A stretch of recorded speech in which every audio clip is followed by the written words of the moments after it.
সৌদিতে প্রবাসী যুবক যুবতীর বিয়ে, দেশে ফিরে অস্বীকার, স্ত্রীর দাবিতে বাড়িতে এসে অনশন। স্ত্রীর স্বীকৃতির দাবিতে সজীব ফকির ২৮ নামে এক সৌদি প্রবাসীর বাড়িতে অবস্থান নিয়েছেন সৌদি প্রবাসী তরুণী ২৫। বুধবার বিকেল থেকে শরীয়তপুরের জাজিরা উপজেলার নাওডোবা ইউনিয়নের আবেদ আলী মুন্সি কান্দির জাহাঙ্গীর ফকিরের বাড়িতে অবস্থান করছেন তিনি। সৌদি প্রবাসী সজীব ফকির ওই এলাকার জাহাঙ্গীর ফকিরের ছেলে। ভুক্তভোগী তরুণীর ভাষ্যমতে তার বাড়ি কক্সবাজারের উখিয়ায়।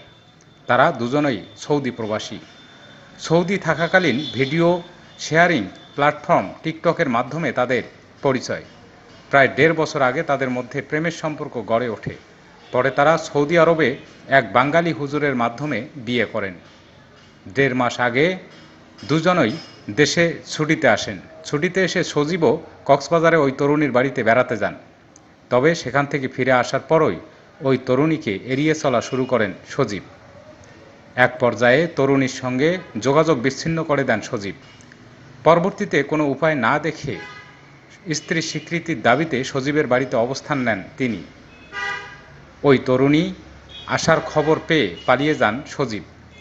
ভুক্তভোগী তরুণী বলেন, সজীব আমাকে সৌদিতে বিয়ে করে তার সঙ্গে রেখেছিলেন। এমনকি ছুটিতে আসার পর কক্সবাজারে আমাদের বাড়িতেও তিনি আমার সঙ্গে স্বামী হিসেবে ছিলেন। এখন তিনি সব কিছু অস্বীকার করছেন, তাই আমি তার বাড়িতে চলে এসেছি।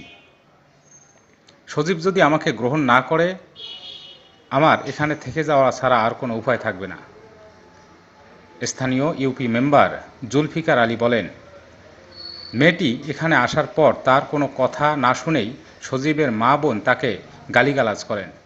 বেশ কয়েকবার মারধর করে বাড়ি থেকে বের করে দিয়েছেন বলে শুনেছি। বিষয়টি সুরাহা করতে চেয়ারম্যানের সঙ্গে কথা বলবো।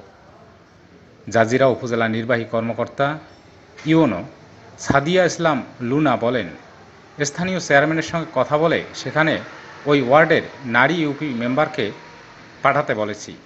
বিষয়টি দ্রুত সমাধানের নির্দেশ দেয়া হয়েছে।